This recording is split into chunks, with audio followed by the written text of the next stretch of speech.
bano na nga bumba. Oko mona nga la ville à Kinshasa te po boire nga na makala côté bassi akabakate. Pona 8 000 soki 8 000 euros.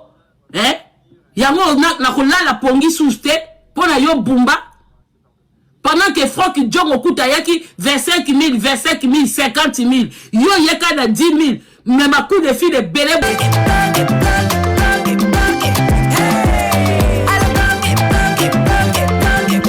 Oyoki elengi ya Congo. Tapez les mains, tapez les mains, tapez les mains, tapez les mains, tapez les mains. Kebano na nga bumba. Oko mona nga la ville à Kinshasa te po boire nga na makala côté bassi akabakate. Pona 8 000 soki 8 000 euros. Yango na kolala pongi souste pona yo bumba. Pendant que Franck Djong okuta yaki 25 000, 50 000.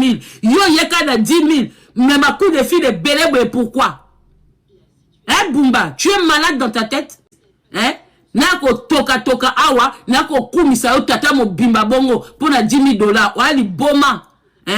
Wali boma. Et puis au cabaret, ozande mona ngobila. Ngobila pe, roba kolobela ye. Maboko makasi. Koyiba ebele, mais kofuta maboko makasi. Imbécile que tu es. Ngana ko kumisa yo pona 8 000 euros.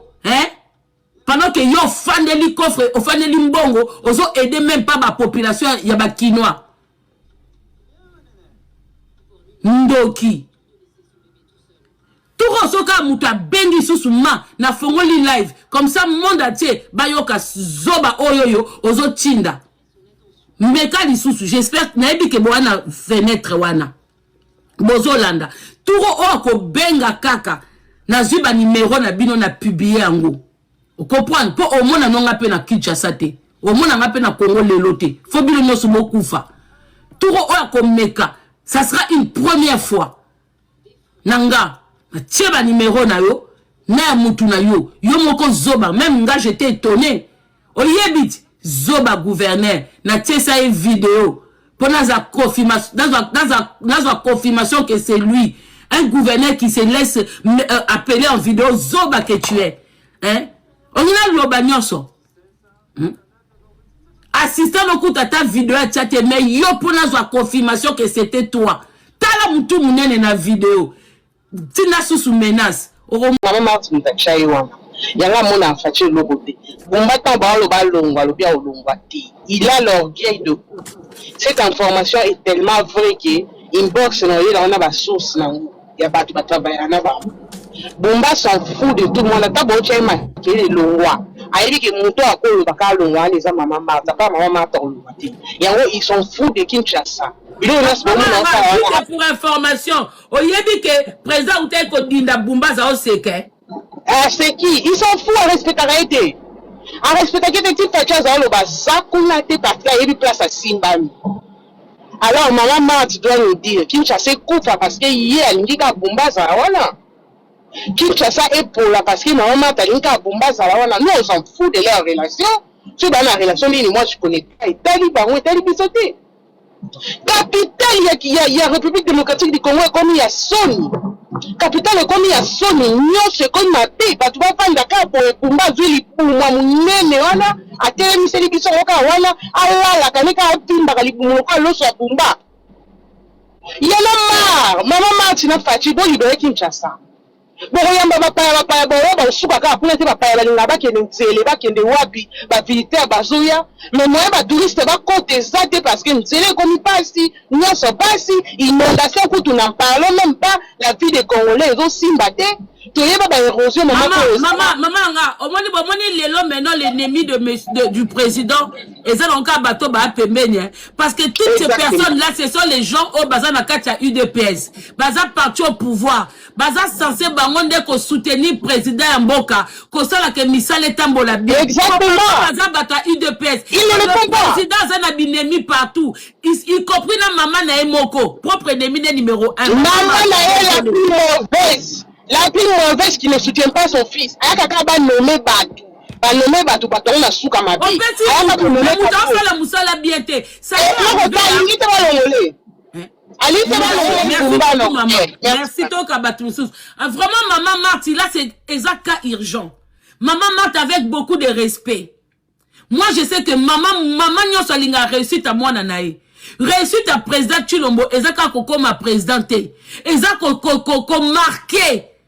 Devenir président, être président, c'est. Alors que ceux qui ont quoi wawa, ils ont la moto mosusu, ils sont vraiment 23 pour gifler matin. Et c'est la édition et les allons Armageddon. Pesa mbombo mboyo. Na édition, na édité, na zo senga la peuple quinois, moto la moto soma oya ebwato. Tiens na lopango, soma bwato tchaga na lopango. Pourtant mbula oyo kobeta. Ozoma bana na yo bandeko na basi na mono baleki na wana, otie bango onani so okende soki wapi pour na bango na. Il y a des endroits qu'on ne peut pas construire. Ngai na vu chance ya kosala makambo etali environnement. Il y a des endroits qu'on ne peut pas construire.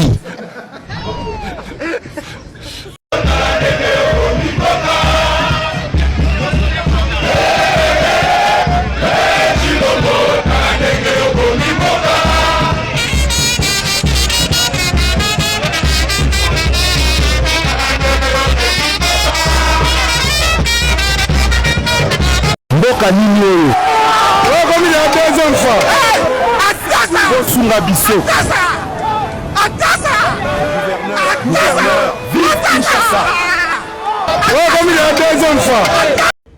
Bonjour, Kinshasa inondé à chaque tombée de pluie. Posons-nous la question, que fait l'Office de voirie et drainage? Pour ceux qui ne le savent pas, l'Office de voirie et drainage qu'on appelle OVD, qui a été créé depuis plus de 40 ans en République démocratique du Congo, a pour mission non seulement la construction, l'entretien des routes urbaines, mais aussi a pour mission de drainer, le drainage des eaux dans les grandes villes, les villes urbaines comme la ville de Kinshasa.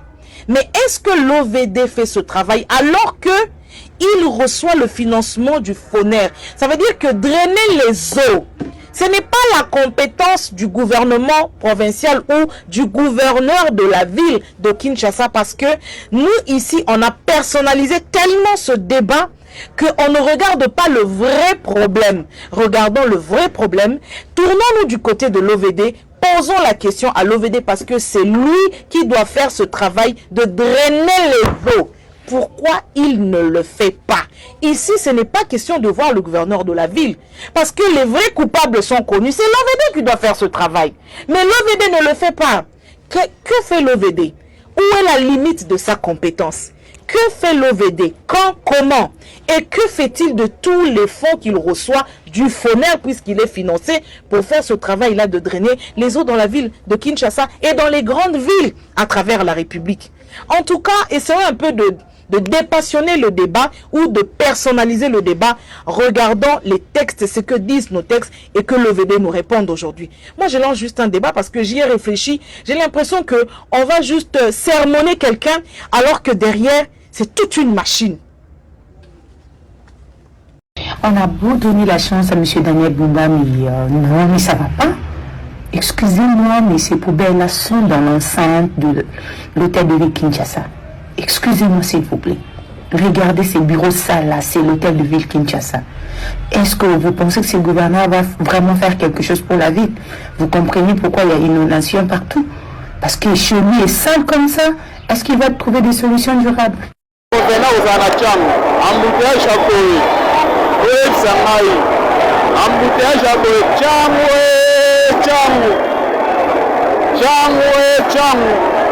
Embouteillage n'en parlons. Déjà justement dans le Petro Congo. Donc moyete, tchangu na tchangu. Mama na ngai. Tchangu na tchangu, embouteillage.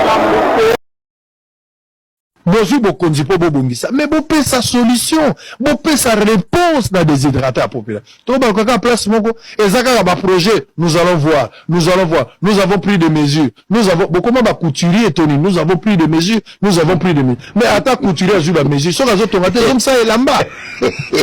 Toujours des mesures et des mesures. On a été en réunion, on a discuté, nous avons pris des mesures. On a été en réunion, on a discuté, nous avons pris des mesures. Mais qu'est-ce qui se passe?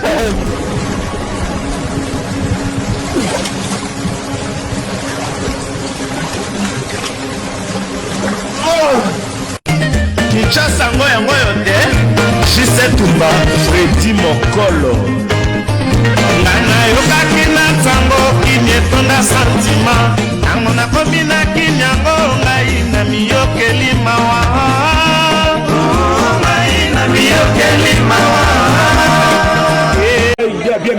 Daniel Boumba yo lokolo komi gouverneur okomo lokolo l'équipe à gouverneur nyonso tuna Kisasa okotika poste oyo banda Mabutu nanu mutu moko ta lansa 4-5 mikanda na mbala moko kimuta leki yo bino bosa ba jela Kisasa za binote biso misale za rakate toliaka kana ki chauffeur yo tela batu 5 mikanda si mikanda soki yo zangi na mituka oko somba yango yo Daniel Boumba yo ko somba 5 mikanda na mbala moko so zangi na mituka akoka nana pe yo somba yango butu libumunene kota na bureau 17h olala papa mele wasale zate ko sala biso nenge bosangani na yo na mama Marc ko manipule mboka oyo ko sila bino mande sila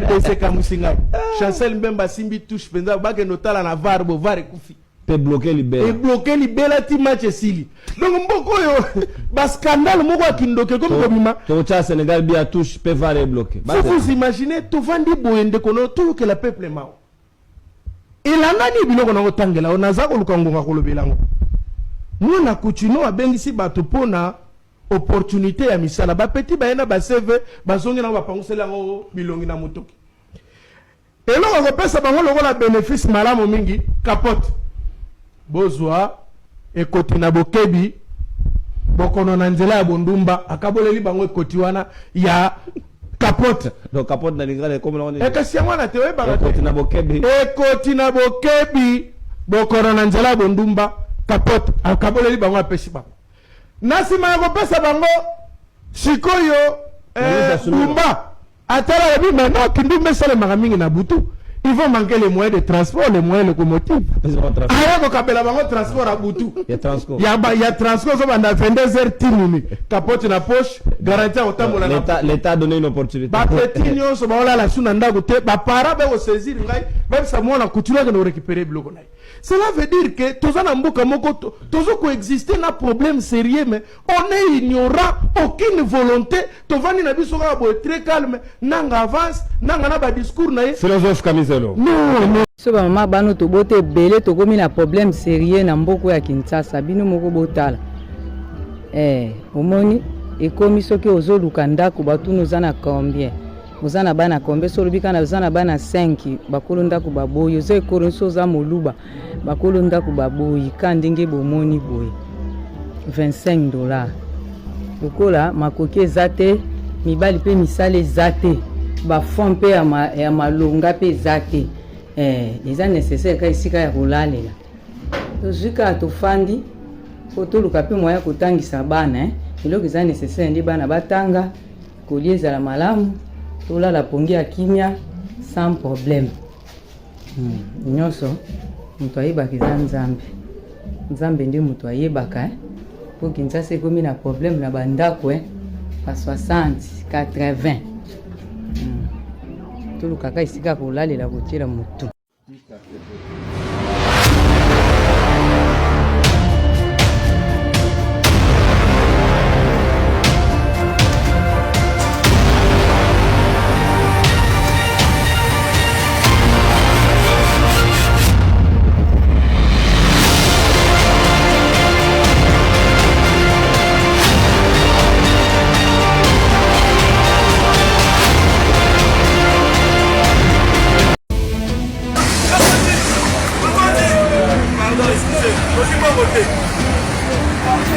eza droit na bino ozimbongo te mokonzi ozimbongo te tozunisoso bango bazwi biloko tozimbongo te oza koreklame lokola banani ozoreklame lokola banani tozimbongo te mbongo te ya nini mbongo te ya nini mbongo ya nini ozoreklame pa ya gouverneur ya nini oza ba Jacques Anthony bokumbaka balabala c'est que mois de décembre gouverneur de la ville akipe bino te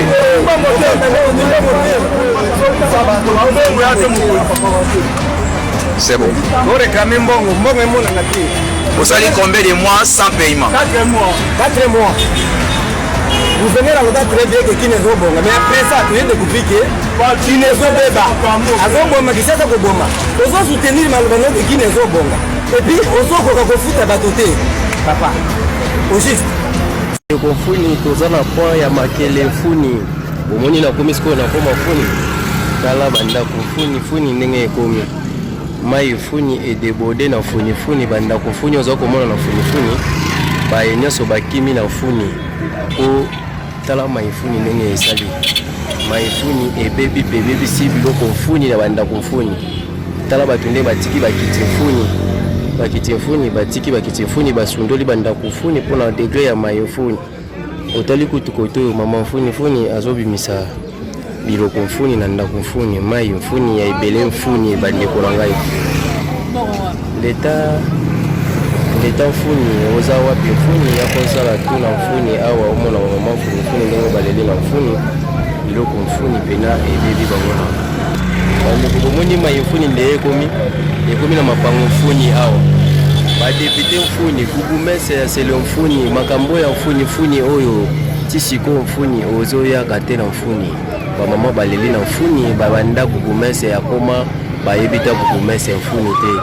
tala kuna bato babimisi biloko mfuni babatami na zelo mfuni kutu mpona kokima mai mfuni bamama baleli biloko mfuni ebebi bango na mfuni yoka mai mfuni ezalaki na boye na mfuni me ekomi na mapango mfuni ta lupango oyo ekomi na kutu lupango ya mai mfuni bayaya baleli badepute bavota mfuni ti lelo mfuni bamonanaka te na mfuni bokenda wapi na mfuni badepute bogangaka na telefoni badepute bogangaka na telefoni ti lelo bokenda wapi mbanga kaka na telefoni me misala na funi eza te botinda batrake mfuni eyaka etire mai mfuni mpo mai ezonga na nzela ya mfuni mpo sino te bokomona bato bakoyeba kokufa na funi awa soki bato bayebi na kokufa na funi kino leta bokobanini na funi ekomi kuna elongwa mai na funi pena na funi ofo abenga trate aya bani azongisa Satana mona bieza maje milaka okanisi bieza maje yebaka. Merci beaucoup Balagnos et Balanda Rediso. C'est votre humble communicateur John Tom Stimbongo, la voix du peuple. Tolobaka à tout moment. L'élo d'abord est vendredi, le 20 février 2026. Lengue Tolobaka à tout moment. Il y a maintenant 2 semaines. Na salaki vidéo moko na avenue Rivière na Salongo. Oh Nathalie Saïba Konzike, il faut que kire kalamu.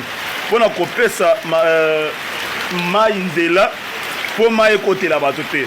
Ne na prévenant qui que ma écouter la batote bakufa. Mais c'est la toute première fois.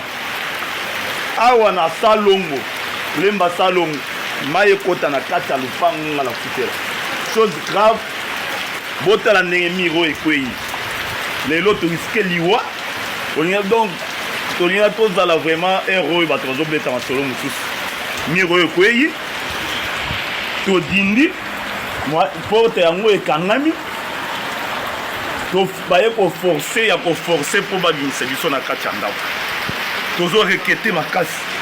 Porte yango to binisa eloko ata mokote. Porte ya ndako yango. Ba forcer porte ya renforcer pour ba binisa biso na kati ya ndako pa ba vagin. Botala ndenge tolobaka mettre fois. Dieu merci ndenge tobimi en vue tokufite botala dete ya mai awa naza na kati ya mai oza lupango mai ezozwanga donc na kati ya lupango mai ezozwanga vraiment de presque koleka genou eza forte prendre des portes na biso otala bamesa otala babidon biloko ezali libanda mais porte baforce ya renforcer mpo babimisa biso na kati.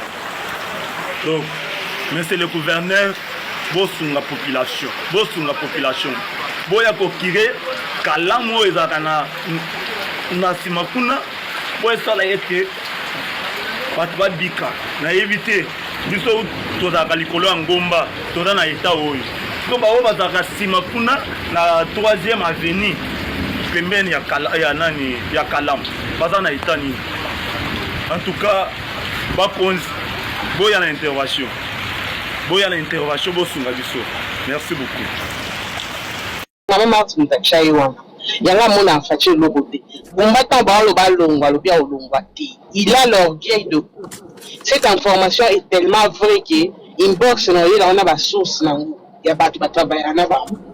Bumba s'en fout de tout le monde. Ta bo chema ke longwa. Ayebi ke moto akolo baka longwa les maman Marta pas maman Marta longwa te. Yango ils s'en foutent de Kinshasa. Pour information, oyebi que président Outé Kodinda Bumba za oseke. C'est qui? Ils s'en foutent à respecter arrêté. À respecter que des types de choses au Baza qu'on a été parti à une place à Simbami.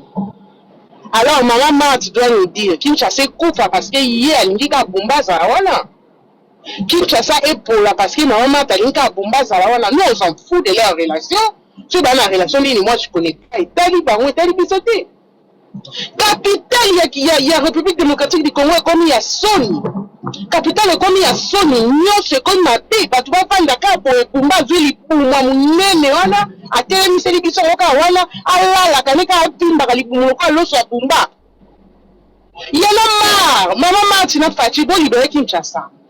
Boyamba bapaya boba usuka ka pula te bapaya balinga bakende nzele bakende wapi ba visiter bazoya mais moi ba touriste ba côté ça parce que nzele comme pasi nyoso pasi inondation kutu n'en parlons même pas la vie des Congolais ils ont simbate toyeba ba érosion maman nga omoni lelo maintenant l'ennemi du président et ça donc bateau ba pembeni parce que toutes ces personnes là ce sont les gens au bazana katia UDPS baza parti au pouvoir baza censé bangonde ko soutenir président Mboka ko sala ke misale tambola bien exactement baza bata UDPS il ne le font pas président zana binemi partout y compris na maman na emoko propre ennemi numéro 1 maman na elle la plus mauvaise. La plus mauvaise qui ne soutient pas son fils. Ayaka ba nommer Batu. Ba nommer Batu baton na souka ma vie. Ayaka ba nommer Batu. La musala bien te. Ça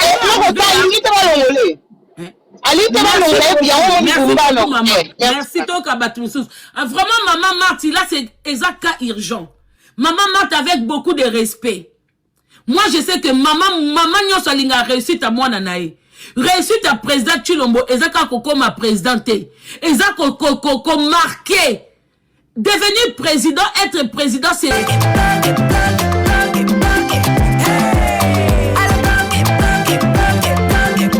Oyoki elenge ya Congo, tapez les mains,